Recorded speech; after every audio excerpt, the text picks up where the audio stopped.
Welcome back to the Changing Earth podcast with author Sarah F. Hathaway and co-host Chen Gibson, blending survival fiction and fact to bring you entertaining education that will help you dream, survive, and thrive. And now, here's your host, Sarah F. Hathaway and Chen Gibson. Hello, and welcome back to the Changing Earth podcast. Hey, Chen, what's up? Hey, chin's up. Man, I was doing my podcast for so long with this is episode number blah-diddy that I just get like stuck every time I don't have the blah-diddy. So. Well, you could always open it with blah-diddy. Well, I believe this is episode number 291. So we've been scooting right along. And we are live. I hit the button late again.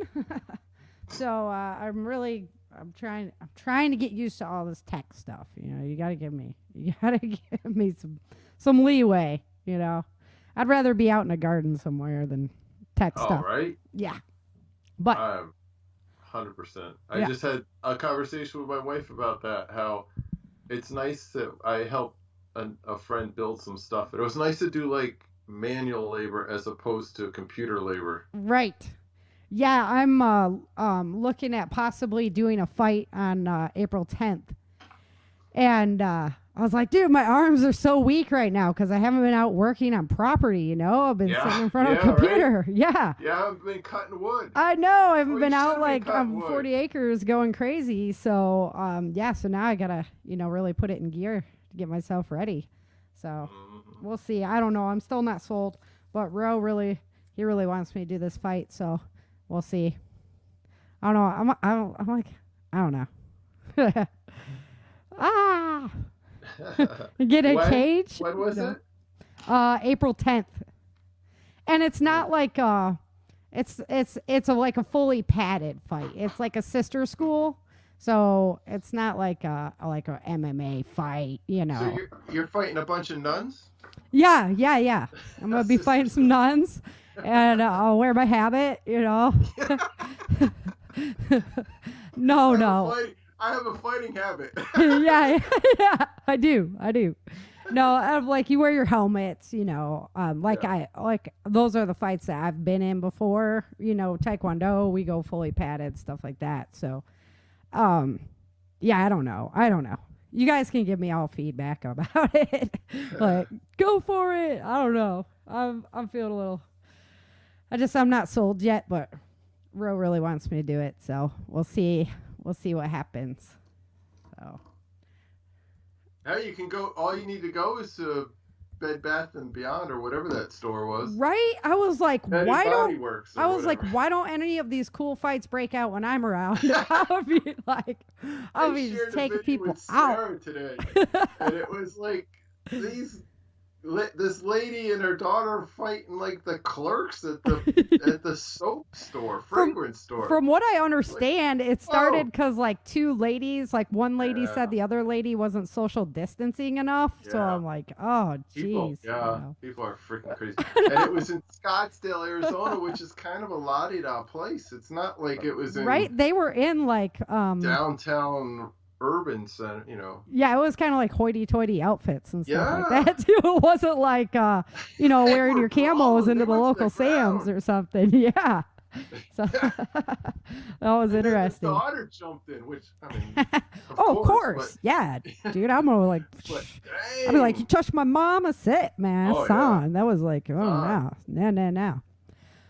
So we got that going. I'm been training real hard for that potential. And then gardens, right? 'Tis the season, get your garden in. Or help somebody else out. If you're not in an area where you can, like, meet somebody, help them out. That's what I was doing. I was helping a friend with livestock stuff. Okay. I live in a townhouse, so it's kind of hard to have livestock. Right. Have a dog. Right. Yeah. We're currently buying like a quarter of a steer. It's all local. Yeah. So which is epic to get to know some of the community, get some of the same smart. resources that we had in Cali, Smart. Yeah. Yep. Good people. And then I'm going to be doing, teaching some canning skills and some survival skills and stuff. Some of the guys that Brock works with are really build community. Exactly. And you know me, I just want to help out as many people as I can. Thus the point of my show, so I'm always down. I'm like, what? People want to learn how to can? Yes, I'm there. Yeah, and Denise brought it up too. I just told my husband today I got to get the chicken coop built, man. We had like 70 chickens when we left Cali that I had to sell off, and we just haven't got our coop up. So doesn't take very much to put a coop up. Yeah. Easy peasy. Yeah, you can have chickens where you're at. Oh yeah, right? We can have whatever we want where we're at. You have enough around the house. Oh yeah. Yeah, and like out here, like in Texas rural country, you can do whatever you want. Mm-hmm. Like quite literally whatever you want. So it's pretty cool. Gonna have bagel tiger? I think I could. Honestly. There's like a lot of exotic animals. A Bengal tiger. Yeah. I'm not sure I'd want a Bengal tiger, but maybe it would make me into a queen if we went to Walking Dead times. I could be like Queen Ezekiel. Oh yeah, there was that king guy. King Ezekiel. He had the so. But let's switch channels over back to the Changing Earth. Episode 7 came out and it's titled The Sick. So it came out on Thursday. Really good one. What did you think of it? Did you listen?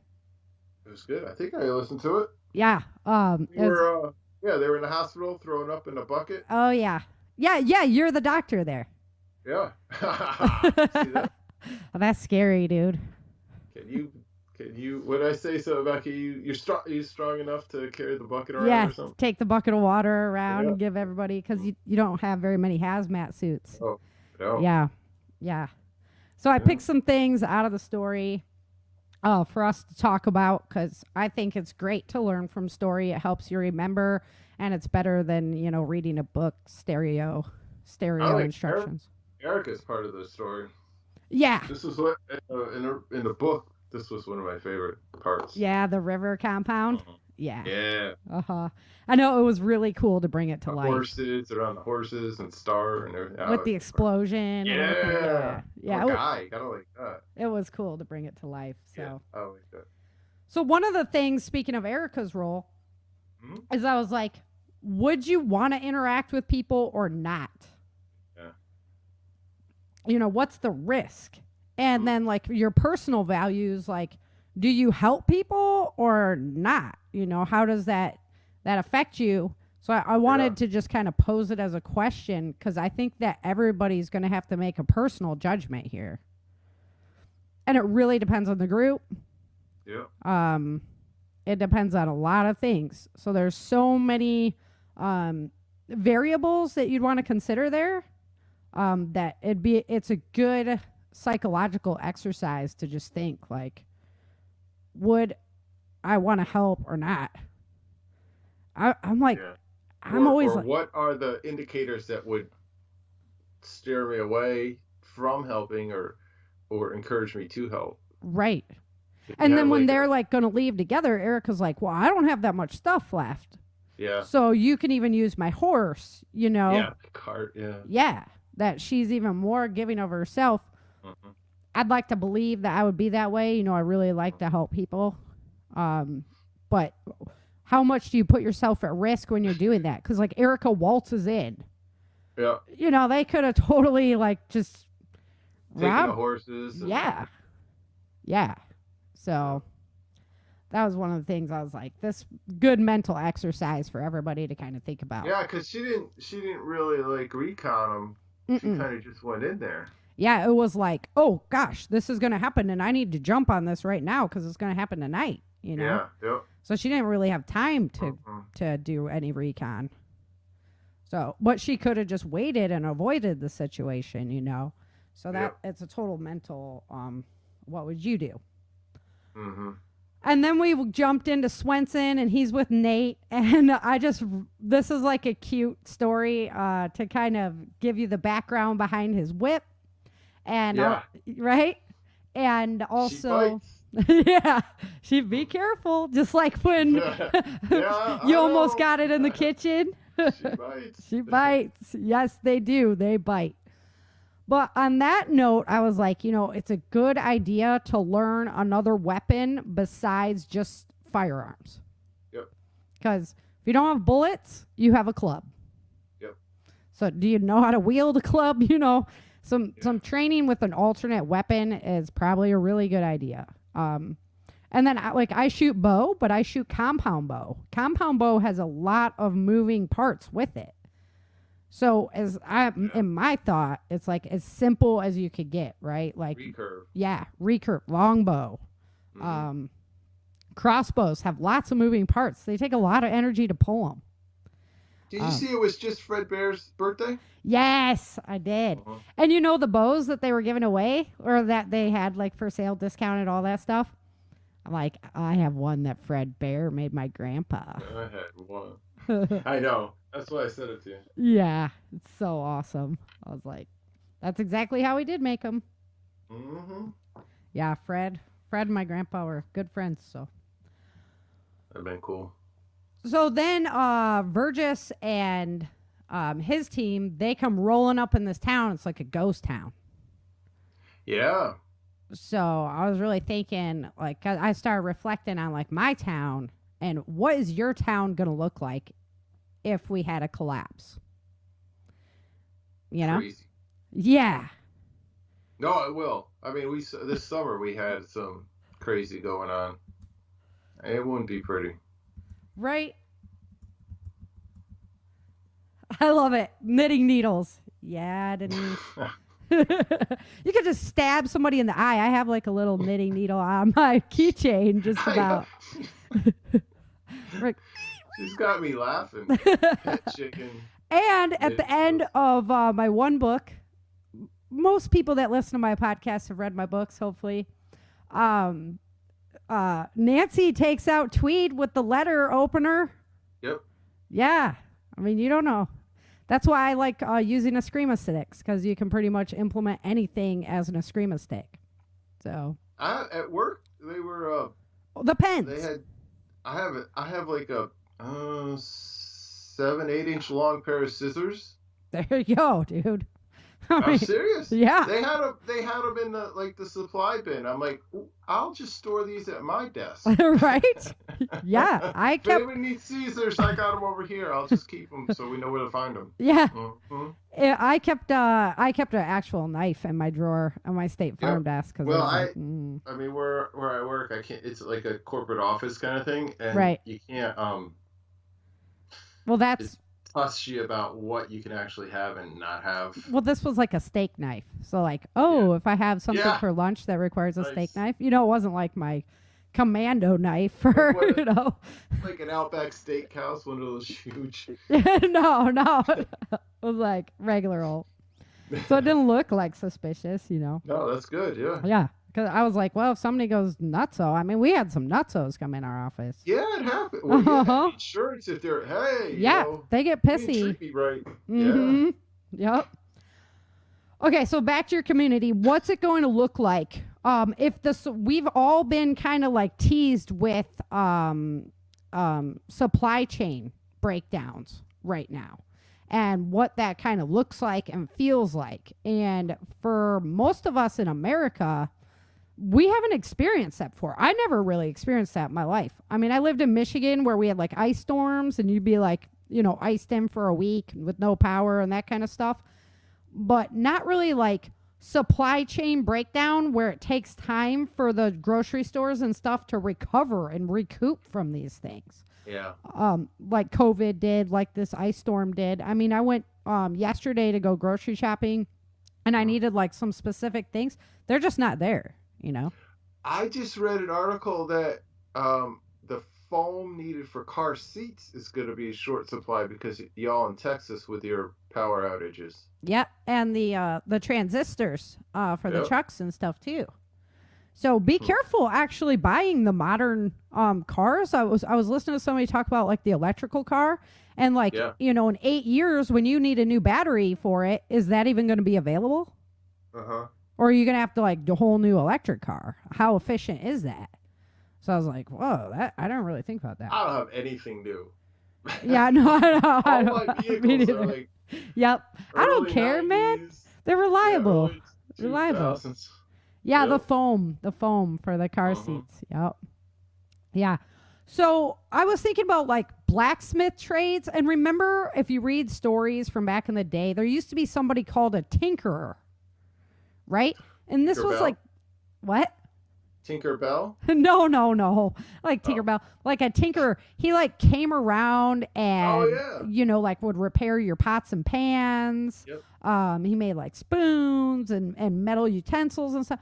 Do you have somebody who's like crafty? I mean, my mom is like seriously crafty when it comes to like sewing stuff and things like that. But these skills are kind of being lost, right? They are. Everything's disposable nowadays. Right. You just throw it out. You go to Walmart or you go wherever, and get a new one. So that's something that we really need to think about. And, you need to reflect on where you are. And is your community going to be a resilient one? Like, our community is kind of yubby kind of country and kind of hillbilly. And they still have like lots of flea markets and farmers markets and things like that. And I would like to believe, that it's a community that could actually like go into a self-sustained mode of some type and have those crafty, resilient thinkers who can repair stuff, make stuff that everybody can use.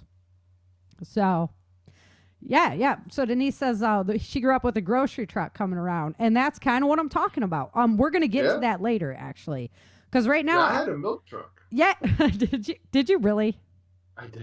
Oh my gosh, my great grandma used to talk about that in detail in Detroit. Yeah, we used to put a sign in the window, and he'd roll up and take whatever that was up to the door, knock on the door, and we get our milk. Yeah, I want to get into that a little bit later. I want to talk about some planetary stuff and what's happening there, and I really see it as like we're almost building two Americas right now, an America within an America. So anyway, we're gonna get there. Yeah. Which is some of the problem. Yeah, it is a little bit. It is. Yeah, the friction. So, also medical providers. Like, who's the medical providers in your communities? Are they going to have supplies to do their job? Are there any, like, traditional type healers, like herbalists and stuff like that? I mean, I know there's some around. I mean, I've looked for them around here, and I know there are some in neighboring communities, but, like, not in my community. So that's something that I need to research a little bit more. And then I got on the thought pattern of, what if somebody is sick, like, and they need help? You're out foraging or whatever you're doing. You're out, you find the sick person. I mean, do you have the heart to just walk away and be like, I'm sorry, dude, I can't get sick. And I can't get my family sick. I can't get my community sick. Yeah. But at the same time, like, you can't do any of those things if you don't have the medical stuff to treat this person. You're going to have to really think about that. Like, in the Bible, they talk about, people that were lepers. They just turned, like, they went out of the community. You can't be in the community. Nope. So that's a rough decision, especially for somebody who's like, oh, I want to help everybody. I'd love to help any way I can. That would be a tough choice. These are things we don't have to think about in our society right now.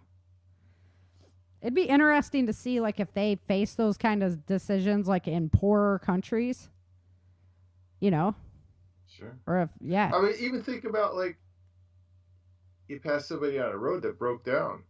Yeah. I mean, back in the day, you would stop and say, hey, can I, help you change the tire or whatever? Now it's like, there's very few people I'd stop for. Right? Yeah. And do I put myself at that risk? Yeah. Yep. Yeah. So yeah, we are kind of dealing with it right now too, but like people freaking out about the COVID. Somebody just says allergies or whatever. My poor husband has really bad allergies.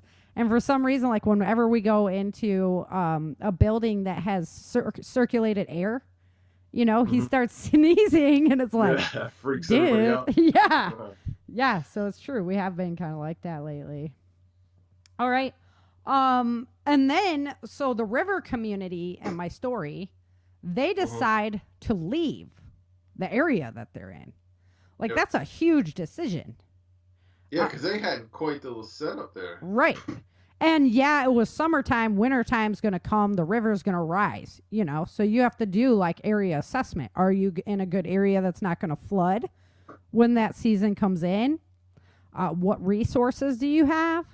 What threats do you have? This is like Samuel's area of expertise, Samuel Culper's area of expertise, not mine, But all of those things need to be gone through because it might be that your community has to relocate itself. And you got to do it now because the internet is such a valuable tool. Right. Google satellite maps and everything. And then when you identify something, you can look it up, to know what's around you. Mm-hmm. If you're trying to do that, I don't know. I mean, now you can look at what's in your neighbor's backyard with a satellite. Right. But even like as a kid, you had chemical... to ride your bike down and look over the fence. Yeah. That's like one of the first things I do whenever I get to new places. I do a lot of walking. Yep. I want to... Even walking, you're not going to see everything. Yep. But at least you get to meet walk people. and look online. Yeah. Yep. So all those things are mega important items to think about. And look like if we did have to relocate, what direction are we going? Where would it be better off? We don't want to go towards people. Points choke points. Pretty much away from major groups is going to be key. Like a prison or something. Yeah. Perfect. Perfect segue to my next one. So that's why I get paid the big bucks. That's right. I know. Gonna have to get you another Bronco. So if you were like taken captive by another group and say, it doesn't even have to be like, say they just want to know what your group's about because they want to know how to rate it for food or, something like that. Talking versus not talking, right? Like, do you... Well, you got to believe everybody's got a breaking point. Whether they want to admit it or not. Exactly. I know. So totally. How skilled is the I've read a lot about this because obviously I write about it a lot. But you can have like a false breaking point. Yeah. Like, where... That's a good idea. Right? Yeah, that you're like, oh... Or you could tell them complete lies, too. It's like you could have a whole nother story made up in your head. Yeah. So, or you could sell your group out. I mean, how loyal are you to that group? What's your survival worth? I mean, do you have loved ones and family there? Then you probably don't want to do that, Yeah. But, that option's going to be on the table for a lot of people. Yep. So if you have a member of your group go missing, beware. But Doug Hogan, when I was talking with him about this topic, he was like, you have a code word to get into your group. Yes. But you can have a false code word that indicates to your group that you are under duress. That's an alert, yeah. Yes. And I loved that. I was like, oh, dude. Yeah. That is a good idea. So these are the things. Yeah, exactly. She's cracking me up. I know. This is awesome. Yeah. Y'all need to get in on the chat on Twitch. Yeah. It's good. Yeah, come on over, guys. It's good stuff. Come join us Sunday night, 5:30 Central Standard Time. So yeah, I know. I was like, you could like, if it was your survival. Yeah, I mean. Potentially. I mean, I wouldn't. You know me. I'd be the one getting beaten to a pulp, and Chin would be like, Sarah, just do what they want. Just shut up. And I'd be like, screw you, man. I just have a problem with authority, if you haven't noticed. So, okay, so national disaster on a national level. This is something I try repeatedly to hammer home with my books. Some hard decisions are going to have to be made. That's just how it is. Like, if a building blows up and they have to perform triage, triage involves saving the people who are most likely to live and letting the other ones die. And if you have to do that on like a national level, that is some scary stuff, because now you're talking about, let's save the people who are most likely to survive and let the other ones die, right? So who gets help and who doesn't? It's just human nature to make a choice between one group of people over another. So, sorry. Yeah, you got to check out. If you're not with me, if you're not with me live on Twitch, this isn't fair. Check out the YouTube video. Yeah, you'll be able to follow. Somebody's got a cage of squirrels that they're just releasing into the show. Right? I know. Like squirrel. So, yeah, who gets help and who doesn't? It's just human nature to choose somebody over another.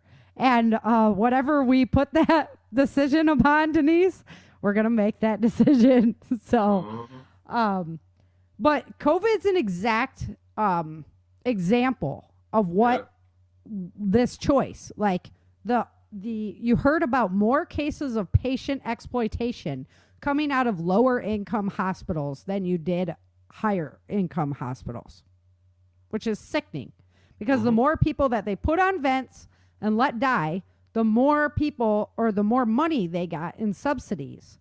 So, whether this is true or not, the stories are that the lower income ones were much more likely to force that decision to make that happen for greed. So you can do your homework there and decide what you think about it, but it happens. And I'd rather know that my community can survive without that stuff. Okay, and then in Erica's The Exploding Bridge, Jacqueline just takes off on her own. And like, I think it's a dumb decision myself. But, it's not like I'm the author or something. So going it alone, it's probably the worst. Like, I hear a lot of people, especially guys, who are like, oh, dude, I can make it all by myself. I don't need nobody. Blah, blah, blah, blah, blah. I'm the lone wolf. Oh, yeah? Yeah. Uh-huh. How capable are you? Are you like 120 pounds overweight right now? If you look nowadays,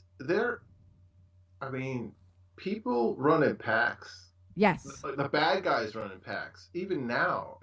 It's not like another squirrel, like High Capacity Magazine, right? Yeah. It's not like one guy coming to get muggy in an alley anymore. It's like, yeah. Are you like SEAL Team 6? I mean, maybe if you were one of those dudes, then maybe, Are you like Sarah Hathaway? They could take him? No, not even me. No way. I was talking with my husband about this the other day. Like, no, there's no way. Like 5 on 1, I'm done. 3, 2, even 2 would be really, really tough. If I could hit key points, maybe, Yeah. But no, you can't. You can't. But you got the whole family to back you up. So yes, we are now a family of black belts. Well, and in that case, like, who watches your back? You have to sleep. Yep. And then Or securing forage, resources. Yeah, exactly. Exactly. Who's got your back? You always have to have a battle buddy. It's what pisses me off the most in shows sometimes. Like, no, you never go alone. I mean, come on. You're just asking to be... no. Never. You got to have a battle buddy. Always. Yeah. And then the vulnerability of females. So, yes, I'm a female. And I can tell you 100%. There are vulnerabilities of female. And, like, I was talking about this with Dale. And Dale's like, yeah, but Lisa knows medical knowledge. And so she's more valuable as medical personnel. I'm like, it's a bonus, dude. Like, men that are horrible men are going to do horrible things. Yeah. And then that'll just be a bonus that it'll keep her alive longer, that she can do medical as well, you know? So you can't pretend like that doesn't exist. And if you are, you have your head in the sand. You need to know that you are vulnerable in that, and that's what they're going to be looking for. And you have to draw your line and decide, I'm going to, you know, go along, allow this to happen so I can live, or I'm not, and I'm going to be dead. Or, you know, defend myself to every last. That's the line. That's a personal choice, you know? Yep. All right. The post-collapse pandemic. So that's we get into your scene there with Earl helping out everybody who's sick in the med center. And honestly, I never really touched yeah, Denise is right. Again, I love it. I love it. Total squirrel moment too. Hold on, squirrel. Yeah, even the military guys. Group of 13 is best.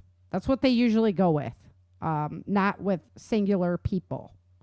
So, okay, but the pandemic, it was very hard for me to touch on before. Obviously, I understand a little bit about it now. I think we all do.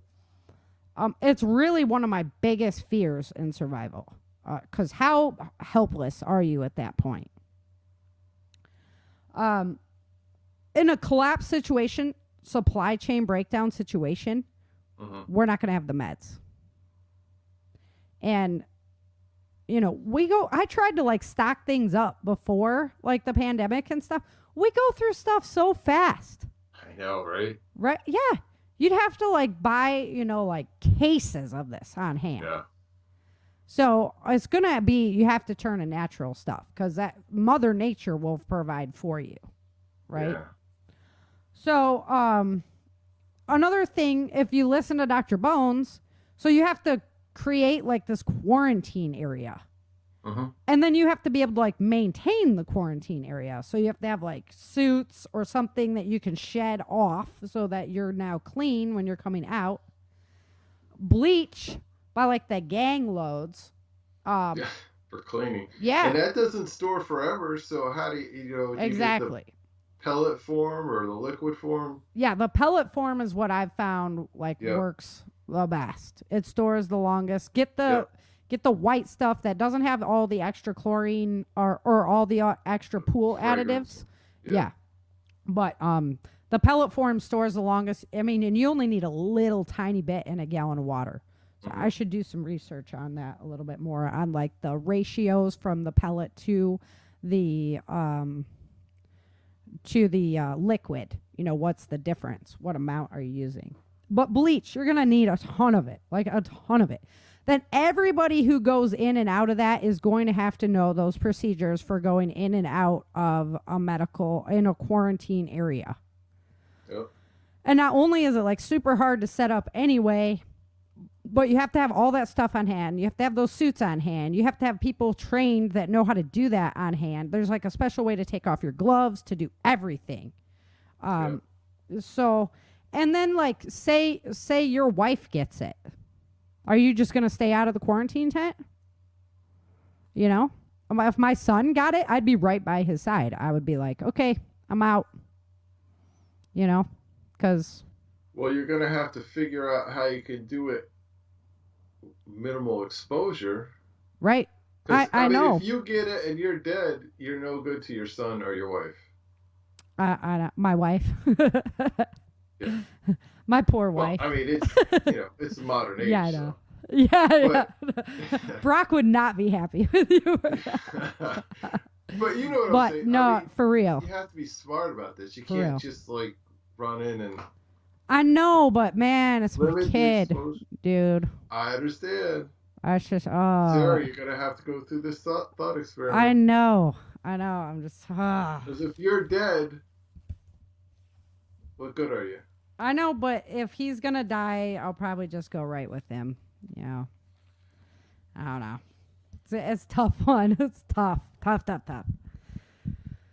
So, Yeah, that's true. And I know a lot to help a lot of other people too. But man, I just don't. It's just something. That's a hard thought process. There is why I don't touch on the pandemic information, because I'm just like, I don't know. You can't fight it. You can't shoot it. I know. I can't like go beat it down, you know, and it can't strategic movements or anything. Yeah. It's just straight like hoping and praying and. Well, strategic movements, but it's different than, Right. It's, than everything. How do you? Yeah. How many masks you gotta wear? Have you seen the 6 foot mask? 6 foot social distancing of masks. And it's like the people walking around with like 6 feet of masks on their face. It's big, like you should have a big like hula hoop around you. Yeah. That's funny. Don't touch the hula hoop. Yeah, so anyway, episode 8's coming out next weekend, so go check that out. It's fun, and we're getting into the nitty gritty now of the show. So, hey, did you do the next multi-pack release yet? I haven't done the next multi-pack release. I'm still waiting on one person. How can the subscribers binge if you don't give us a multi-pack? I'm waiting on Ryan to give me one more set of lines, or I'd be done. Yeah. But I'm still waiting on one set of lines to finish episode 12. You had me all excited last week. I know. Hopefully next week I'll have the big announcement. So I better. Very good. Yeah. I better. I'm about ready to just have Fletcher run it, so we'll see. Okay, so I wanted to get into talking about what's been going on our planet, because that's one of my favorite topics, and some mega stuff went down this week, which was, for somebody like me, pretty cool, and especially because it didn't really do any damage, so that it makes it even all the cooler, because it was cool to watch it happen, and then nobody got hurt from it, so that was great. So we are continuing to see these geomagnetic storms come in, and they are just, so this was on March 1st. They were saying, a suspicious observer, he's like, I'm anticipating crustal heaving because of the amount of geomagnetic storms. So everybody's like, okay, we're going to be on the watch out for that, right? And so watching another guy, he's like, the 30-year change in our planet is increasing. We have these really sluggish jet streams, and that could speed the amount of the oceanic change that will speed the next ice age along. Which I'm like, why does it have to be an ice age? Because I hate the cold. I grew up in Michigan. I don't want to go back there. You just had some good practice. No, I know I had practice. I didn't like it at all. I want to live in an ice age, but I think that's what we have to get ready for. So they're saying that there's going to be more and more. This is Maverick. I told you I was going to try and bring some of the information on places that I watch. So this is Maverick Star that I watch, and he runs an observatory over in Europe. And so he's been talking about a lot of these things as well, and he does a great job. So he was talking about these incidences. It's going to be more incidents like what happened in Texas, and periods that last tens of thousands of years. Yeah, you and me both, Denise. We are both in it. So it's going to affect the power. It's going to affect the supply chains. This is global change. This is changing Earth in motion, which is cool. Kind of. I mean, from a research standpoint. Really cool. Yeah, really cool. Like freezing. So the magnetic pole shift, it can accelerate this process. So everybody's like, oh, okay. Anybody who's into this realm is watching this intensely. Nobody's talking about it in the media and anything because obviously I don't want to scare anybody. But I've been like watching this intensely. So he's talking about like, what's the continuity of government going to be as we go through this change? What's like travel going to look like and basic resources? And so this timeline is just completely unknown. It could be like super quick or it could happen like really slow. So we just don't know. On that date, on March 1st, there was 27 volcanoes erupting on our planet, which is just, most of them are all in the equatorial region, which is where the majority of the shift is happening. really cool stuff to be watching. So then I was also watching another video that the Iceland goes on this huge, has these massive volcanoes as well. We know that. We've watched air traffic have to be closed down because of volcanic eruptions over there and everything. And they go on like the 750 year eruption cycle. And I'll slaughter the name. Krysuvik volcano is on yellow alert right now. So it's a huge one. And if it goes, it's going to be like take away the moon for a little while because nobody will be able to see it because of the aerosols. Are we entering that new cycle? Yeah. That's how long since the last cycle? Yeah, we're like on point. Everything, this is like perfect storm of like geological, social, everything, spatial, everything unrest. I was even telling Brock, I'm like, I've been in the disaster realm for a long time.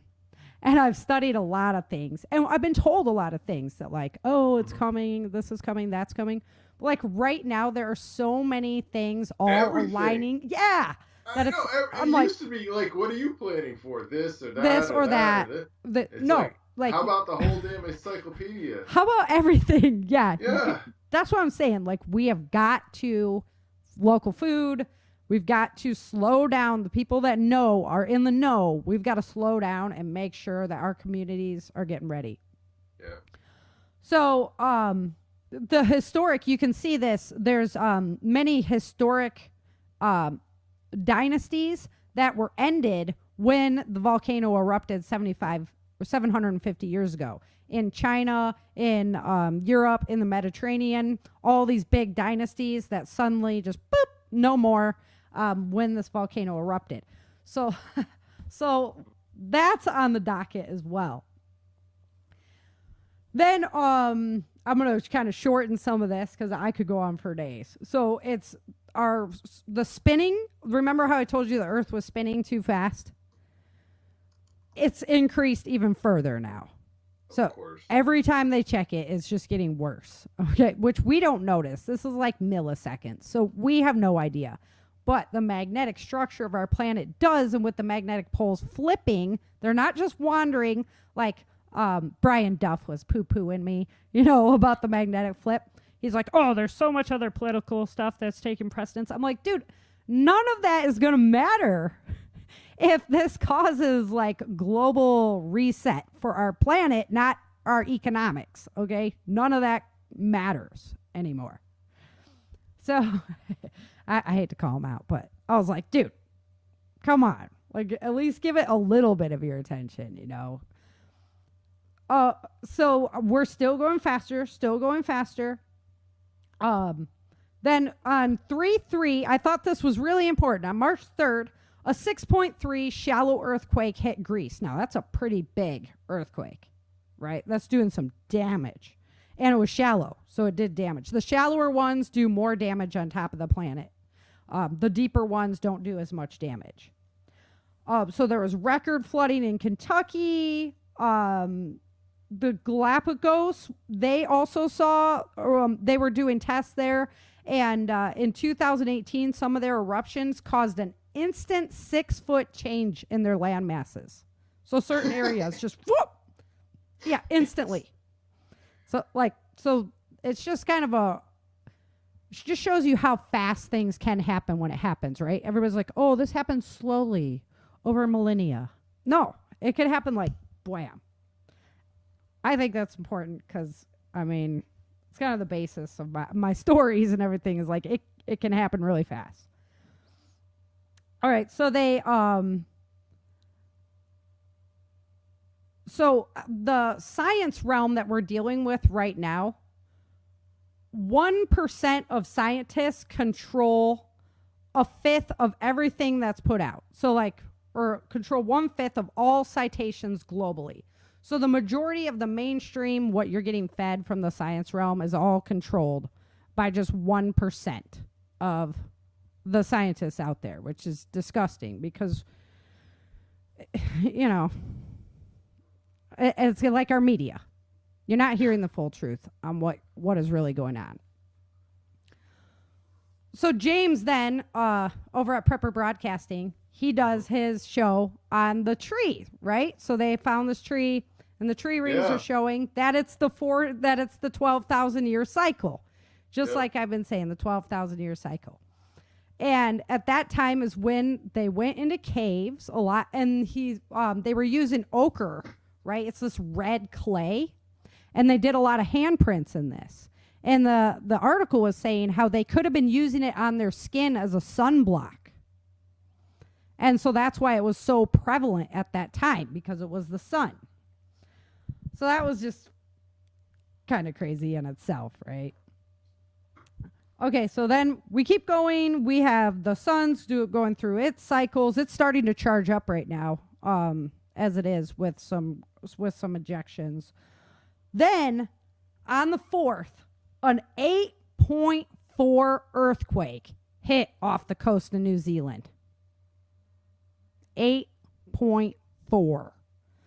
That's it's like the second largest earthquake recorded in history on the earth. The largest one was a 9.2 in Chile, right? So we don't see 8.4s. We don't see 8 at all very often.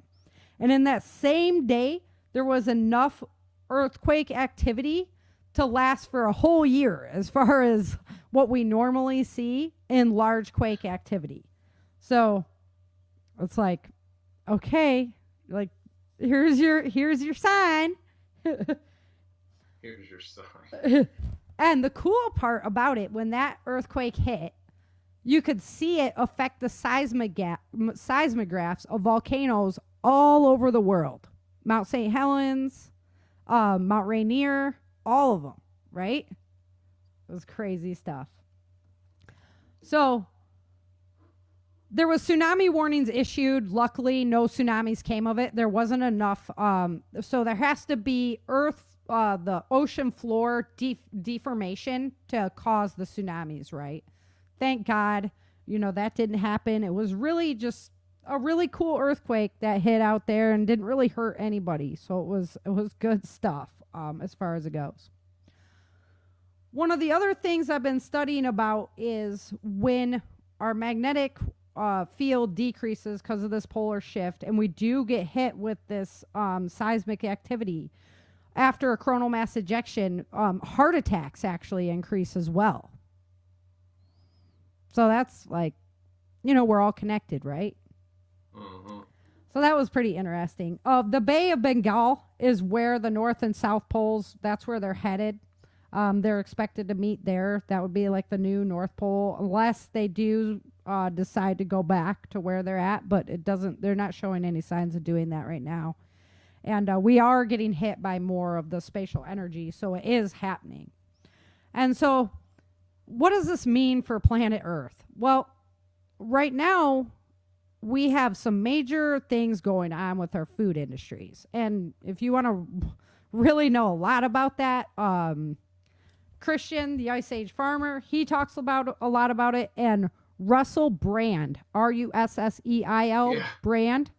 And right, he's like this, he's kind of like a hippie dude that you wouldn't. He was like a comedian or something. Is he an actor? Yeah, Brock was like, that guy's a famous actor. Yeah. Mm-hmm. But he is so enlightening, and the way he's so comedic too when he does his videos. Oh, it's just hilarious. So I got into him because he was doing a video on these riots that are happening in India because they're upset that they're going to take away basically the government subsidies for their farming and just be left to the commercial industries. But what I really keyed in on was the lady who was talking about how they've been forced to use, the GMOs, or encouraged, right, to have the GMOs, the Roundup, the pesticides. She talked about the same thing that Rick talks about as far as Monsanto and how they're just left over from World War II, and these chemicals were made to kill people, and now, they kill bugs, so we're going to spray them on our food? Yeah. I mean, you just have to wonder about these things, right? Mm-hmm. So it turns out that billionaires like Bezos and Gates, They now own like 33 million acres of farmland. Well, what do they care about farmland? Why? Why? Because control the food supply, control the populace, right? So I watched this video right before I did this show, so I was nice and fresh. And the pesticides, the GMO, so it's this corporate takeover. We talked about it on the show before about the pork industry and about how they're controlling these industries from seed to market, from birth to market to processing. It's a corporate takeover of the whole structure. And we're going to all be caught in the middle, you know? And now they've just been printing money like crazy. So they're seeing these severe increases in food costs. America, we will see it last, you know, because we produce a lot of the food. But there's other countries, they're already seeing a 30% increase in like their tofu in 3 months. Yum. Yeah. And these are countries that like, you know, their tofu is their sustainability thing. Russia, 60% increase in sugar. Right? I mean, we use sugar as like the major preservative. So there's blistering, they call it, increases in raw products and raw materials all across the board because of the supply chain disruption or whatever they're getting ready for. And you're going to see, I mean, if you don't have food, that's when civil unrest begins. So it's looking good on all front, everybody. 70 brands came out and said they were going to have to do severe price increases. These are brands like Bird's Eye, Chef Boyardee, Tyson, all of our corporate fed, you know, our food. Fast food prices are soaring, whereas your eat-in restaurants are not because they're struggling for business, right? Yeah. So, but fast food is just, their prices are going through the roof because they have to do all these COVID restrictions, all this stuff. And then they're buying these food prices that are just crazy. And then they increase the prices at the grocery store to account for lack of restaurant sales because of supply and demand, right? Vegetable oils are going up the most, then cereals are behind that, then meats. And they were saying that, you know, the cattle ranchers, there's only like 4 major buyers. So if you were to pass legislation to stop the cattle production, to stop subsidizing the ranchers, they're selling at a loss then. I mean, it's just going to be a nightmare. Hyperinflation they're talking about. But then he showed this chart of the liquidity of the central bank in line directly with the profits of big tech. I was like, okay, so we're going to eat technology. Coincidence? Yeah. Coincidence? We're going to print money, cause hyperinflation, but it's all going into their pockets. I mean, so the prediction is that we'll see a big crash in the stock market in April because everybody will have paid their taxes by that time because they're just propping it up right now to keep it up there, you know, because everybody's like, psh, I don't know, you know, I'm surprised it went that high. It was Trump, you know, and confidence in the future, and now it's just not there anymore. So, yeah, exactly. Every time there's an increase in anything, it gets passed right on to the consumers. And then they're talking about $15 an hour for wage? Yeah. Could you bet? No. All that is it's just going to be super hyperinflation. So that's that's where I wanted to circle around to the two Americas, right? There's going to be a part of America that you're in a city. You're not going to be growing your own food. You don't have access anymore to local farming, right? I mean, you could if they would just do it in the urban areas, I guess, you know, like plant your whole front yards with food. right? Victory Gardens. Yeah, Victory Gardens, right. Yeah. And then, it would help supply the cities, but there's going to be this whole population that's dependent upon this crappy food, first of all, because these GMOs are just way less nutritious, covered in pesticides to keep them growing. And then there will be another... Or lab-grown stuff. Or bugs. Right? They did a whole thing. We did the episode on they want to do bug warehouse. You drink roach milk and stuff. Freaking nasty. I'm sorry. But there's going to be a whole nother population who goes, you know what? No. We're not on board. And that's, we're going to grow our own and trade with our co-ops and have locally sourced stuff, and we're going to take care of our own. Illegal. And it'll be illegal. Exactly. So what's on the horizon there? I don't know. But this is supposed to all hit by 2022. So, I mean, that's coming down the pipeline fast. That's going to be rammed down our throats pretty quick. And then we have all this earth, honest to goodness changes. Not anything that people did. For climate change and stuff. I mean, maybe we definitely help put some carbon in the air, but this is a natural Earth sun cycle. So it's coming down the pipeline. We're looking at these things.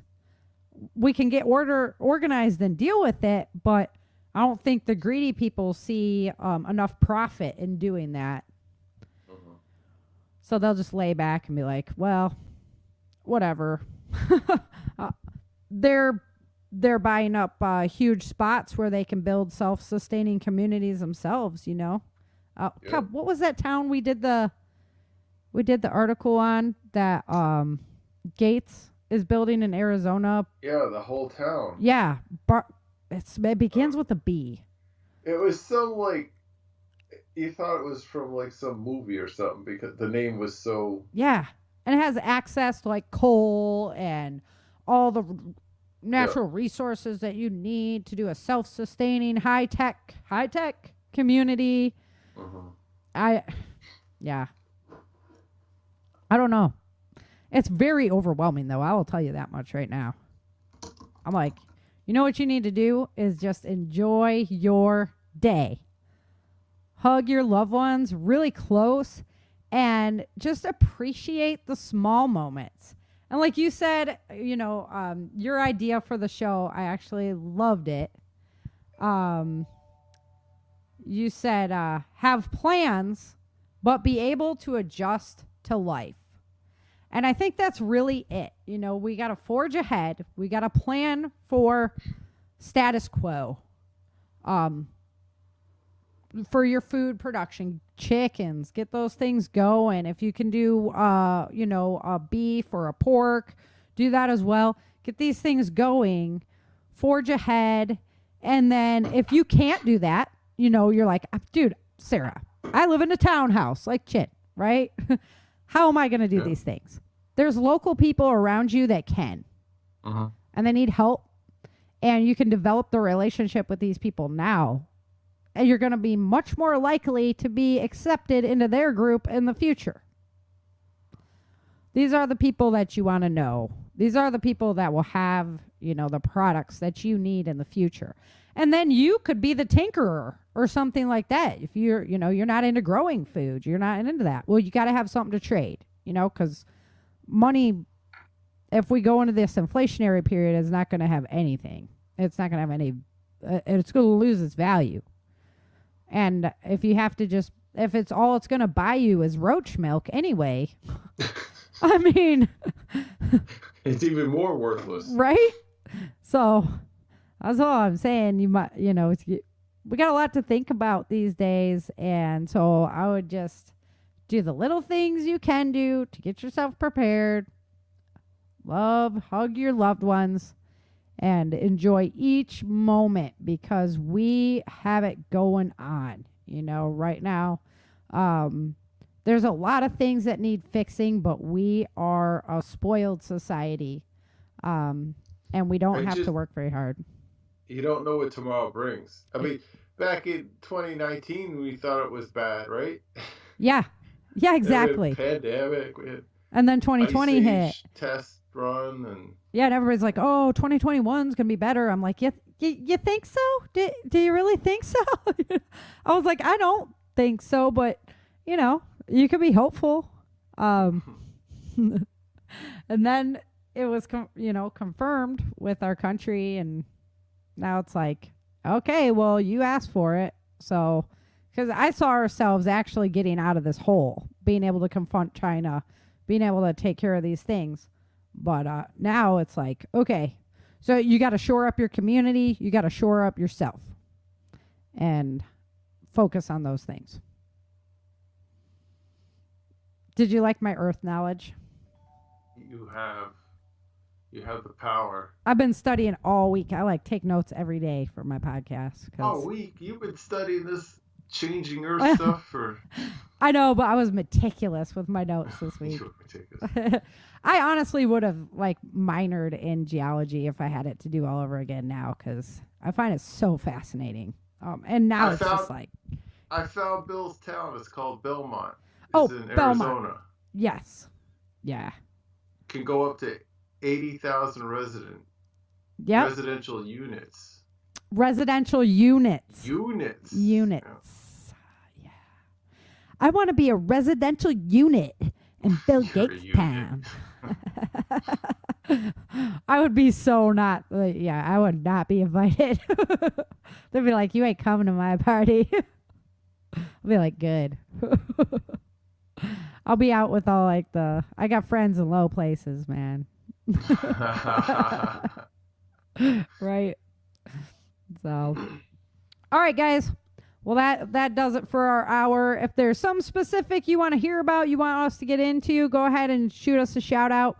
We hope to see you all joining us on Twitch on Sunday night at 5:30 Central Standard Time. We have a blast, and join the party. Yeah, it's been good times. And if not, you can catch us on Stitcher. We're out on YouTube now, so have fun.